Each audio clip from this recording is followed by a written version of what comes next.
Ma Guinée plurielle, qui est le nom de mon blog, c'est cette envie de parler de la Guinée dans toute sa diversité culturelle, géographique, artistique, etc. C'est pourquoi j'ai choisi de nommer le blog Ma Guinée plurielle, dans la Guinée dans toute sa pluralité.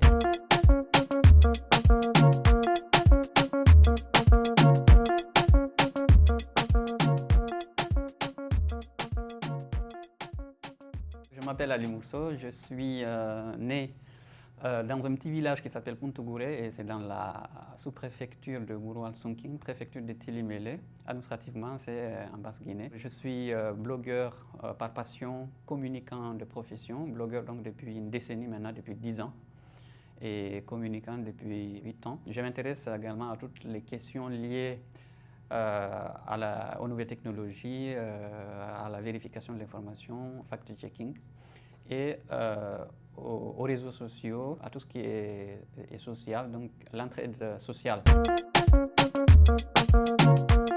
Comme je l'ai dit, je suis né au village, j'ai passé mon enfance et une grande partie de mon adolescence. C'était donc une enfance villageoise telle que vous la connaissez, travaux champêtres pour aider les parents, école coranique, et puis plus tard, vraiment bien plus tard, l'école française. J'ai grandi dans ce milieu-là et aux côtés de mes parents qui étaient donc agriculteurs et éleveurs pour l'élevage domestique qu'on connaît dans cette région, dans cette partie de la Guinée, qui est géographiquement rattachée à la moyenne Guinée, puisque nous faisons frontière avec les Louma. C'est une agriculture itinérante sur brûlis.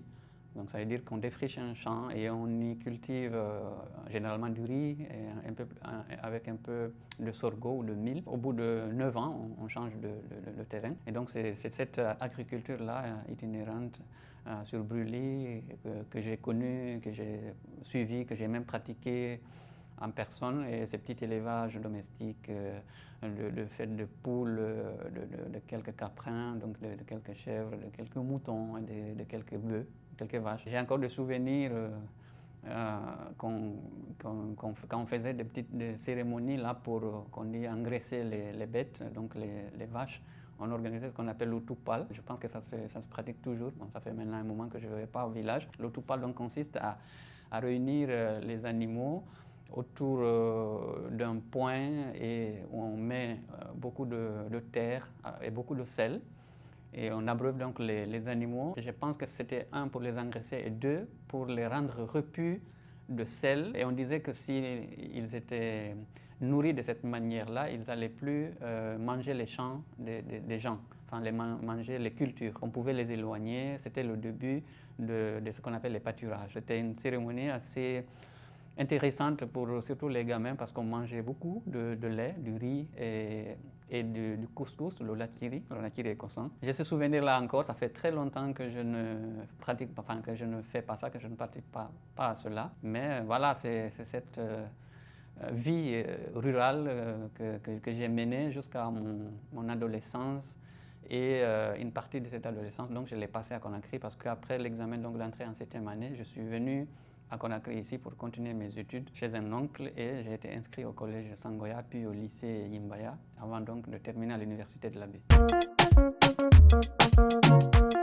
Je venais pour passer les vacances chez mon oncle, mais ça s'est fait une ou deux fois je crois, et après la troisième fois je suis revenu pour m'installer. Pour répondre à la question, c'est un choc déjà culturel parce que on était dans un milieu où tout le monde se connaît, donc dans mon école où j'étais au village, tout le monde se connaissait, tous les camarades, on se connaissait tous, on savait tous qu'on avait pris presque le même déjeuner dans chaque case et on sait que c'est un peu de bouillie et un peu de lait le matin et parfois un taro ou une patate, mais vraiment bio 100% nature. Quand on arrive en ville, on a ce choc de culture où on est obligé donc de nous exprimer en français parce que là-bas, justement, quand on vient du village, qu'on arrive dans les centres urbains, on ne maîtrise pas beaucoup le français pour la raison que je viens d'évoquer, c'est que tout le monde se connaît, tout le monde parle la même langue, et en l'occurrence c'est le pulaar. Quand on arrive à Conakry, on ne sait pas parler français et on se moquait justement de nous qui étions les barfadés, donc en Soussou les nouveaux venus. On s'est débrouillé quand même pour nous en sortir. Je me souviens, ce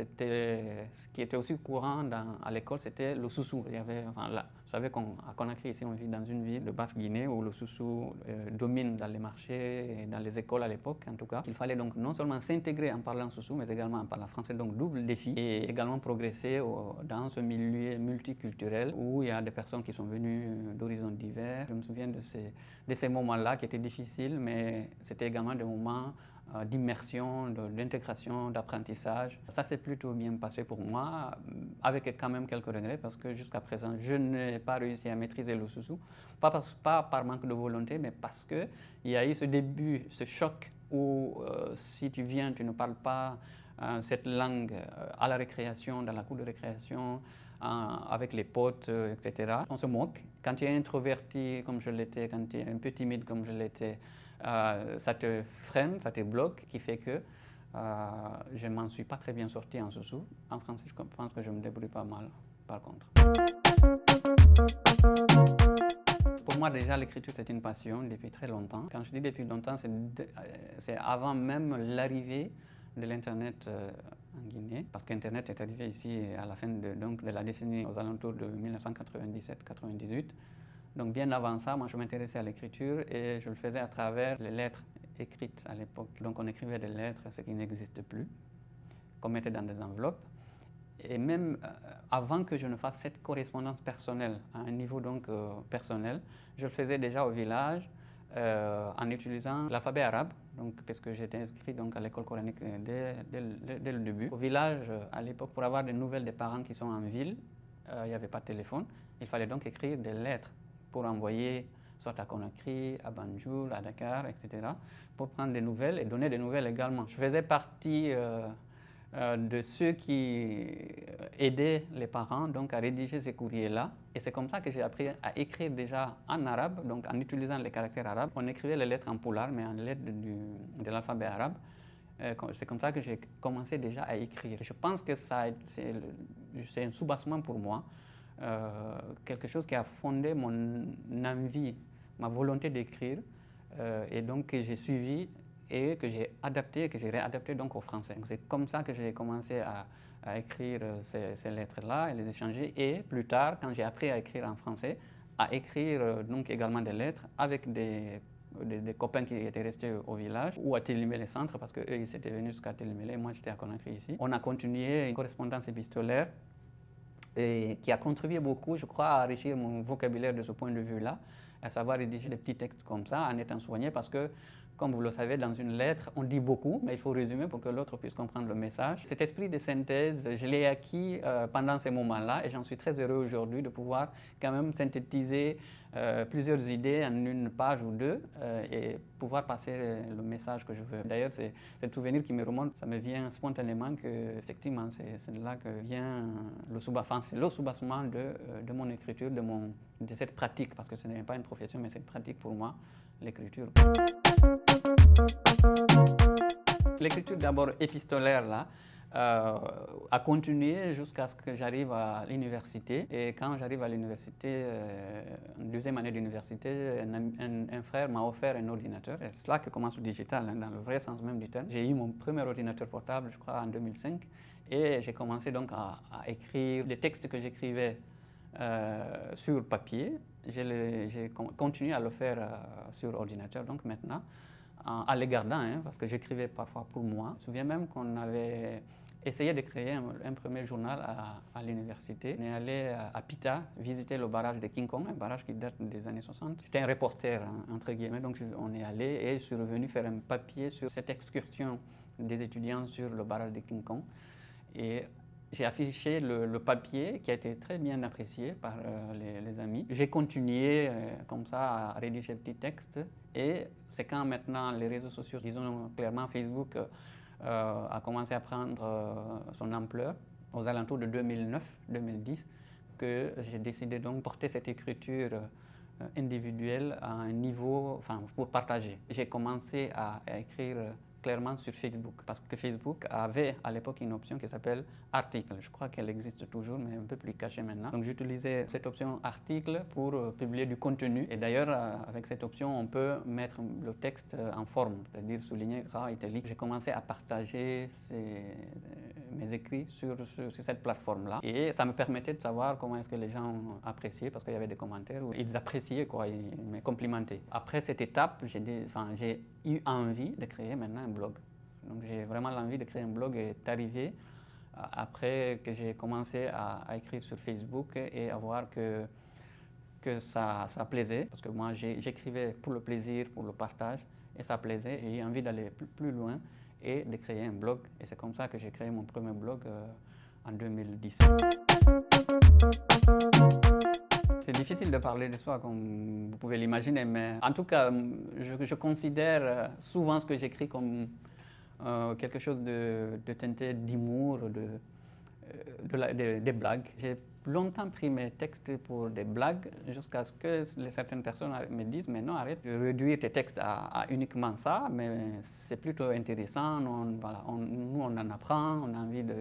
ça nous plaît ». Pour moi, c'est vraiment du léger, ce n'est pas de la littérature, c'est plutôt d'espèces de contes digitaux, des chroniques quotidiennes sur le quotidien, mais qui partagent la vie de mes compatriotes et qui n'a pas d'autre prétention que cela. Je ne suis pas littéraire comme certains le croient ou le pensent même, ou l'affirment. Je suis plutôt à mi-chemin entre, en tout cas, cette écriture littéraire et le blogging qui est léger, en essayant d'avoir un style assez convenable, assez abordable pour partager des émotions, des expériences, des vécus, etc. Ma Guinée plurielle, qui est le nom de mon blog, c'est cette envie de parler de la Guinée dans toute sa diversité culturelle, géographique, artistique, etc. C'est pourquoi j'ai choisi de nommer le blog Ma Guinée plurielle, dans la Guinée dans toute sa pluralité, qui me permettait donc d'aborder plusieurs thèmes, mais des thèmes sociaux, pour parler donc de la Guinée du quotidien, de la Guinée de tous les jours, de la Guinée de mon expérience personnelle, que j'essayais quand même de raccorder à l'expérience d'autres compatriotes, de trouver que mon expérience n'était pas unique, que je pouvais trouver quelque chose de similaire ailleurs, ou en tout cas de créer des passerelles, des connexions entre ce que moi j'ai vécu et ce que d'autres Guinéens ont vécu, et donc de pouvoir décrire ça et de partager avec mes lecteurs. C'est comme cela que cette idée de me lancer dans le blogging m'est venue, et avec un appui évidemment d'autres personnes. Mon blog appartient donc à un projet qui s'appelle Mondoblog, qui est porté par Radio France Internationale, RFI, et qui est soutenu par d'autres organismes, notamment l'OIF, l'Organisation internationale de la francophonie, et d'autres partenaires. Donc, qui a été lancé en 2010 et qui continue aujourd'hui avec un nombre important de blogueurs, plus de 600. Donc, mon blog a bénéficié de cette plateforme-là en termes de visibilité, en termes aussi d'appui technique pour pouvoir poster, qui m'a permis donc de remporter un prix international en 2013, le prix du meilleur blog francophone, dans le cadre du concours des Bobs qui a été organisé et offert par la radio allemande Deutsche Welle. C'est un prix public. Un jury avait présélectionné mon blog dans la catégorie du prix du public pour comme on appelle le meilleur blog donc en langue française. Il fallait obtenir donc le vote du public, et on a fait quand même pas mal de campagnes. Je me souviens qu'on avait un atelier de formation à Dakar au Sénégal où on a rencontré des camarades qui étaient venus d'autres pays. À cette occasion, j'ai eu pas mal de promotions, et j'ai une pensée pour une amie qui travaille aujourd'hui à RFI qui s'appelle Sina Toussaka, une sœur qui est du Togo, qui était à fond dans la campagne, qui me disait il faut qu'on gagne, tu dois gagner, Ma Guinée plurielle doit gagner, parce que si tu gagnes, c'est moi qui gagne. À chaque fois que je pense à ça, je pense à elle, parce qu'elle était vraiment à fond dans la campagne. Donc bref, on a beaucoup fait des campagnes en demandant aux gens de voter. Donc les gens ont voté, et finalement, mon blog est arrivé premier, et il a été donc élu comme cela, meilleur blog francophone. Les prix ont été remis en Allemagne, mais c'est symbolique, hein, et l'Institut français a organisé mon voyage, parce qu'ils étaient contents que je puisse gagner dans cette catégorie-là. Donc ils m'ont offert le voyage. Je suis allé à Paris, je suis allé à leur siège visiter. Ensuite, ils nous ont envoyés à Bonn. Les remises ont été donc organisées à Bonn. J'ai passé d'agréables moments. Il y avait un forum en fait en même temps qu'organise la Deutsche Welle. Donc à l'occasion de ce forum, j'ai fait des rencontres avec également des journalistes des RFI. On a fait une balade sur le Rhin en bateau, donc c'était vraiment super. C'est comme cela que j'ai reçu ce prix-là, mais à l'annonce des résultats, c'est quelqu'un qui m'a appelé pour me dire finalement les résultats sont sortis, c'est ton blog qui arrive premier et j'étais super content. J'étais très content pour moi et pour également mes lecteurs de savoir que ça avait quand même du sens. Moi, j'ai toujours considéré mon activité de blogueur comme étant un passe-temps, un plaisir pour moi. Mais si ce plaisir a un écho au-delà des frontières guinéennes et de savoir que c'était en même temps la Guinée qui était distinguée, d'autant que le blog porte le nom de Ma Guinée plurielle, j'étais assez fier, assez content. Et assez aussi reconnaissant par rapport à tous ceux qui m'ont appuyé parce que vraiment j'ai bénéficié de beaucoup d'accompagnement, je vais dire en soutien moral. Les gens me lisaient, ils disaient vraiment on aime ce que tu écris, on aime ce que tu fais. Et donc de voir que tout cela, enfin cela a été récompensé par ce prix-là, j'étais vraiment très fier et très heureux. D'autres prix qui sont venus plus tard, mais je crois que c'est grâce à ce blog-là, parce que j'ai remporté également un prix littéraire donc en 2018 à l'occasion d'un concours littéraire organisé par le CIRD ici. Mais je crois que tout ce que j'ai eu plus tard dans ma vie en termes d'opportunités, d'ouverture de portes, je dirais que c'est grâce à ce blog-là.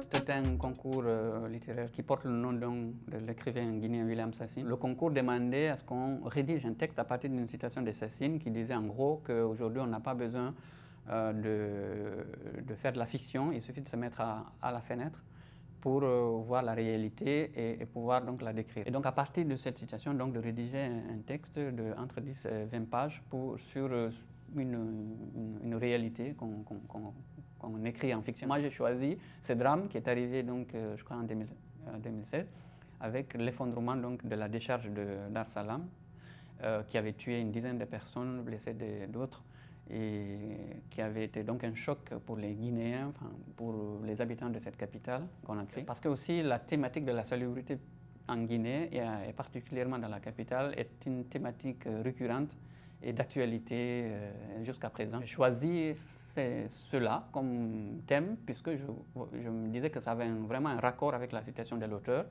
Et je choisis donc de partir de cet événement tragique pour raconter une histoire, un fait divers autour d'une jeune fille qui a eu son père qui a été victime.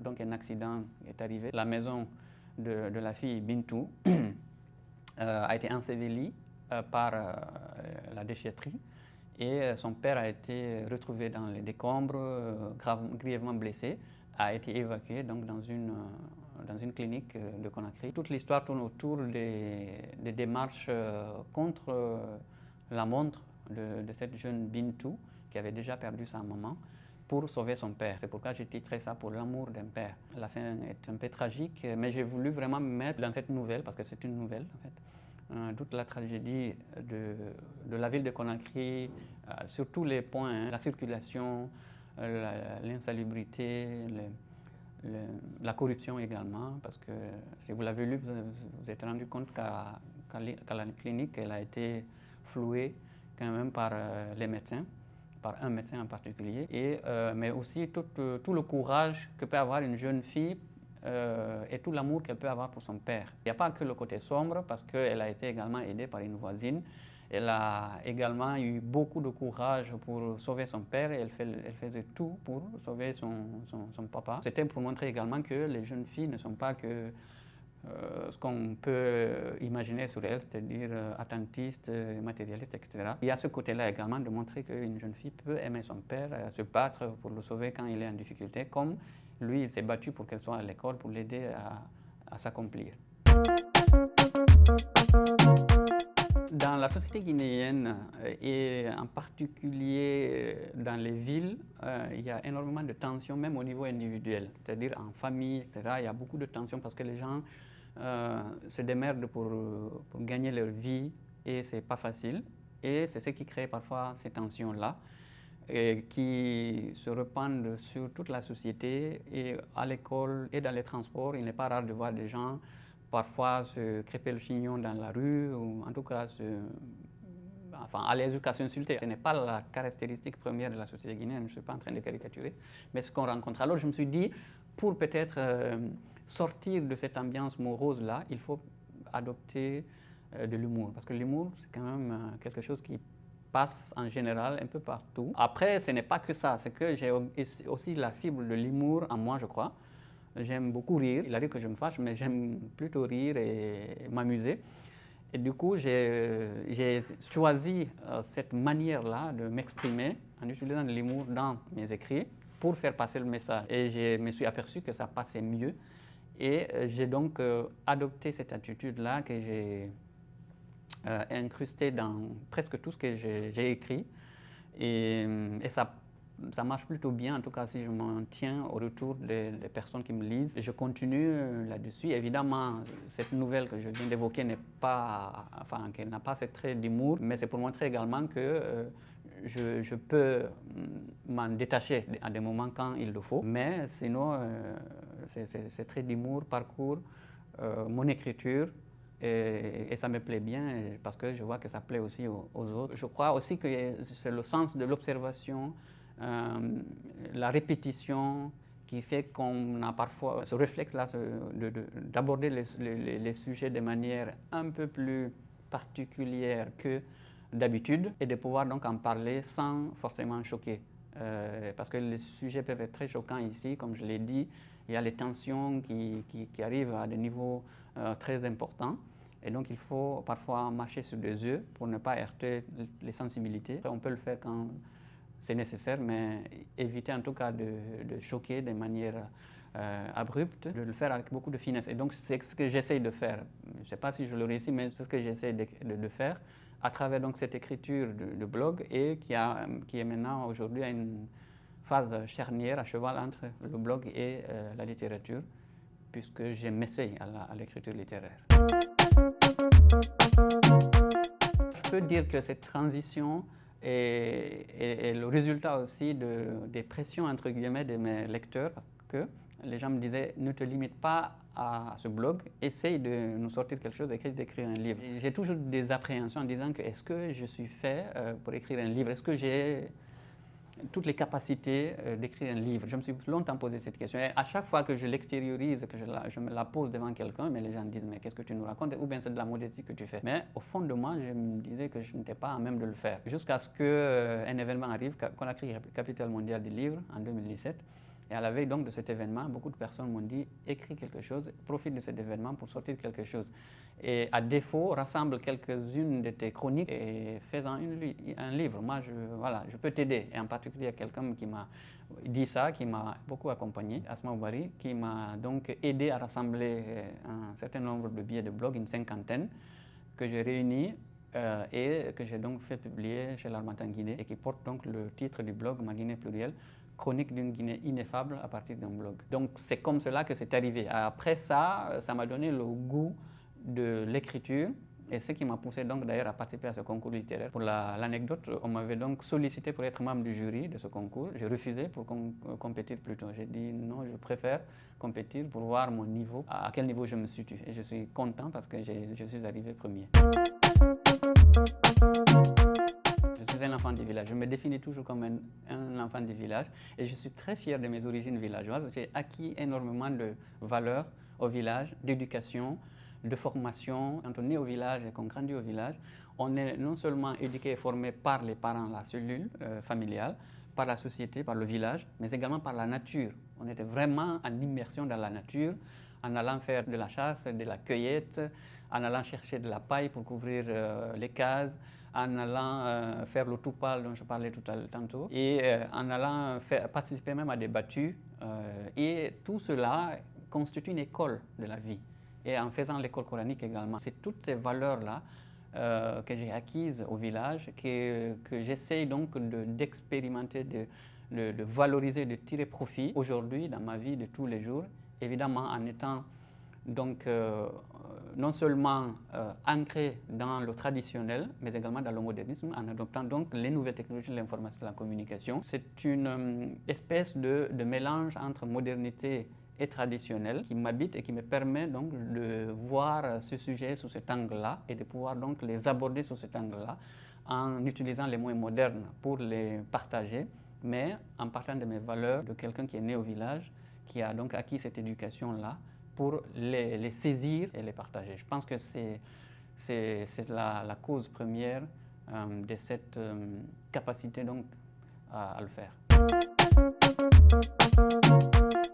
Oui, c'est vrai que je suis sensible à toutes les causes aux causes humanitaires en général, surtout dans la vie de mes compatriotes. En tout cas, j'ai une sensibilité par rapport à tout ce qui est difficile, qui arrive aux gens, puisque je me dis que le monde serait meilleur si on était plus solidaire et que l'entraide est une valeur universelle que l'on devrait perpétuer à niveau local, niveau individuel, niveau familial. Et c'est ce que j'essaye de faire autant que je peux. J'ai essayé d'utiliser mon petit réseau que je me suis constitué à travers mon blog et à travers les réseaux sociaux, donc notamment Facebook où je suis plus actif, et Twitter et mon blog, pour donc tirer profit de ce réseau-là et pour aider quand je le peux. Donc c'est comme cela que depuis un certain nombre d'années, j'essaye de faire quelque chose de vraiment symbolique. En 2016, je crois, à l'occasion du 8 mars, j'ai essayé de faire des portraits de femmes qui font des métiers d'hommes. Je me souviens d'un portrait que j'avais fait de Solange Bamba, une jeune fille mécanicienne qui travaillait ici. Être mécanicien à Conakry, c'est d'habitude un métier d'homme, entre guillemets. J'ai fait son portrait et je lui ai posé des questions pour savoir. Je lui ai posé en particulier une question: qu'est-ce que tu voudrais avoir dans ta vie de jeune fille? Je m'attendais à ce qu'elle me dise qu'elle voudrait un téléphone sophistiqué, un smartphone. Elle me dit: je voudrais une caisse d'outils qui me permet vraiment de travailler dans mon métier donc de mécanicienne. Ça m'a beaucoup touché. Je l'ai écrit dans le billet et les lecteurs ont été sensibles à ça. Et il y a une jeune femme qui m'a contacté pour me dire: moi, je voudrais bien aider cette fille-là. Est-ce que tu peux m'accompagner? J'ai dit: mais bien sûr. Donc on l'a fait. Elle lui a acheté une valise d'outils de la France qu'elle a envoyée. Et moi aussi, à mon niveau, j'ai mobilisé d'autres personnes et on lui a offert un kit complet de matériel de travail. On est allé faire la remise au garage avec les apprentis, son maître. C'était vraiment un très beau sourire de Solange et de tout le monde qui était là. Ils ont été très très contents. Donc ça a commencé comme cela. J'ai écrit aussi un billet de blog sur un petit village là qui s'appelle Tayaki, un quartier de la périphérie de Conakry qui n'était pas très connu, mais qui l'est maintenant. Ce billet, je l'ai posté donc sur le blog, qui a eu pas mal de succès. Il a été repris par des médias étrangers, notamment RFI. Beaucoup de personnes ont découvert ce quartier, en tout cas ce coin de Conakry qui est dans le quartier de Kobaya, mais qui est distant de 4 km parce que c'est un village qui se trouve donc dans une espèce de marécage d'accès très difficile, mais d'une beauté vraiment resplendissante, avec des habitants assez pauvres où il n'y avait pas non plus d'infrastructures, pas d'école, pas de centre de santé, pas d'eau, pas d'électricité évidemment, pas de route. Bon, mais cela fait partie également de la beauté du village, parce que s'il y avait des routes, il serait déjà envoyé et peut-être même défiguré. Et donc j'ai écrit ce billet qui a beaucoup plu, qui a été beaucoup partagé, et je crois qu'une association d'étudiants guinéens en Picardie, en France, l'a repéré et a monté un projet pour financer donc une école à Tayaki. C'est indirect, mais voilà, ça rentre dans le cadre de cette action humanitaire.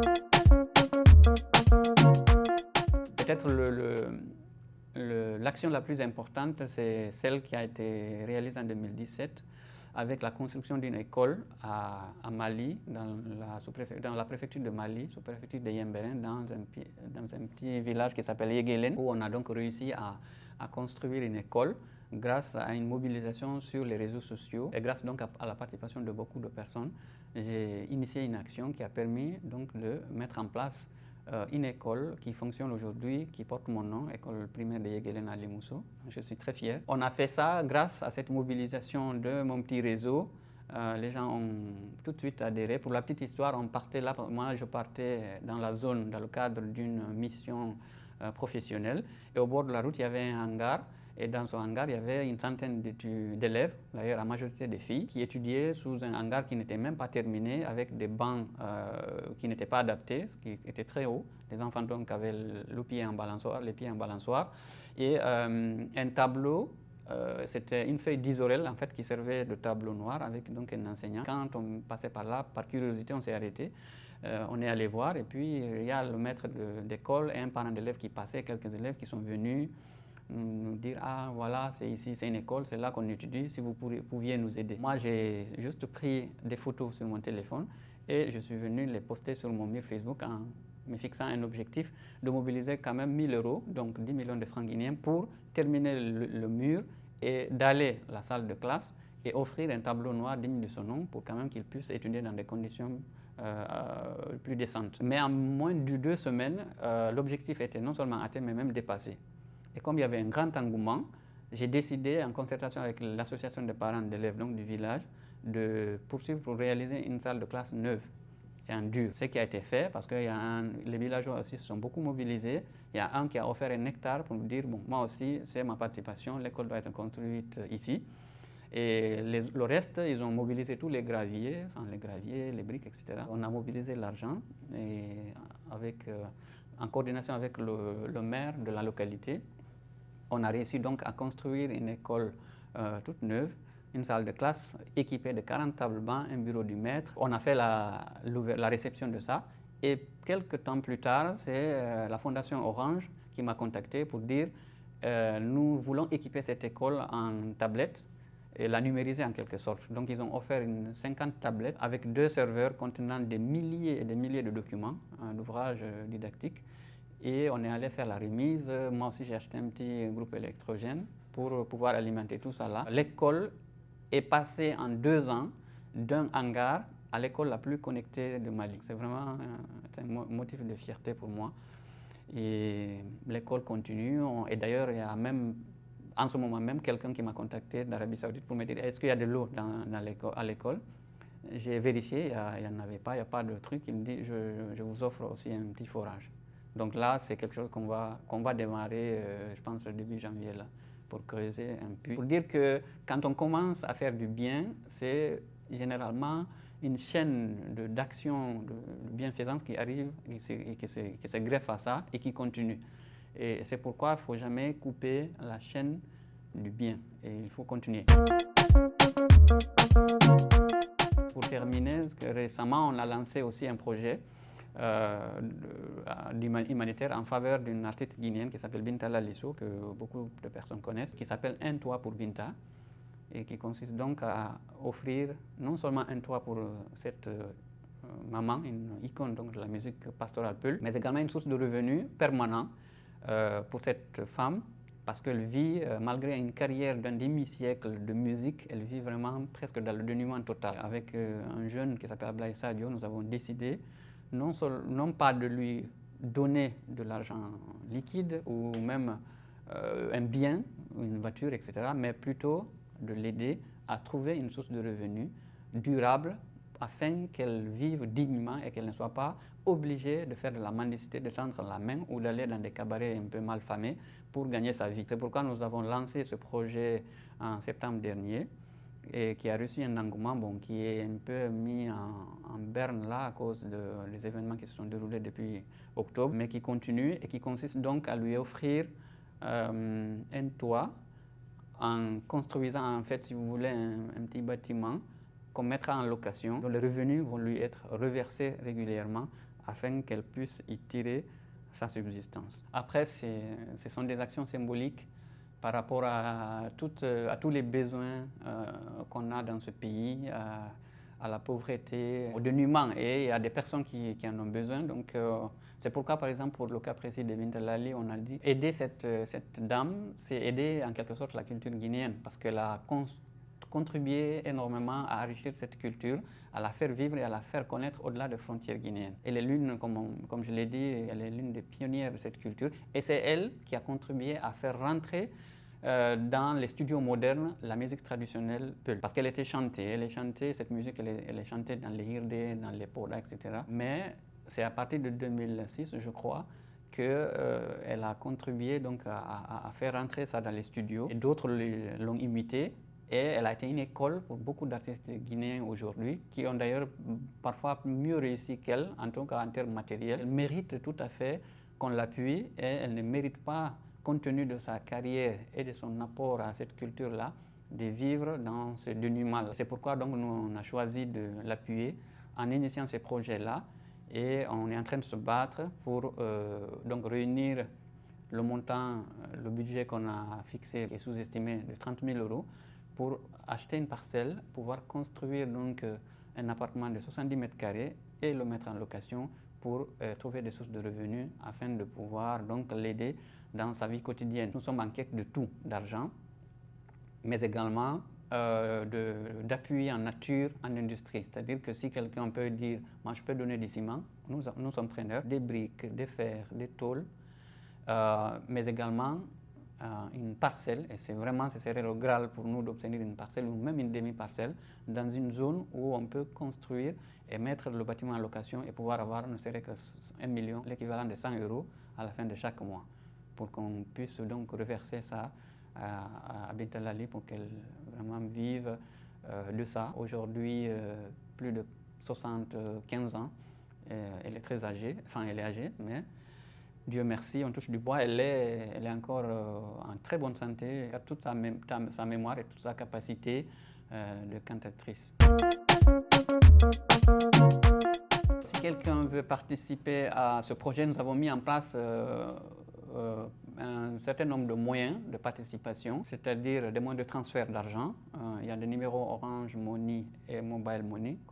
Je ne les ai pas en tête, mais je pourrais vous les passer. Ensuite, on a mis en place une cagnotte sur Litchi. Bon.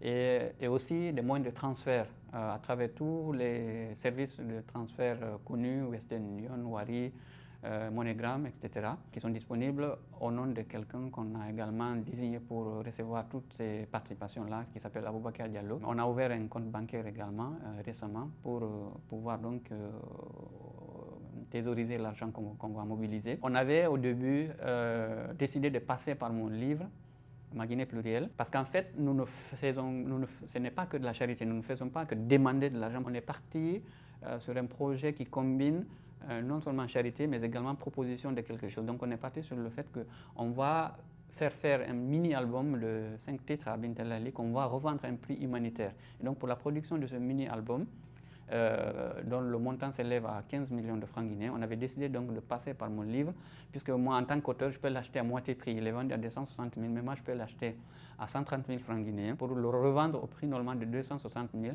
dans l'intention de mettre de côté 130 000 francs et le reverser dans le projet pour mobiliser les 15 millions de francs guinéens devant financer la production de ce mini-album. On était parti déjà sur ce principe-là.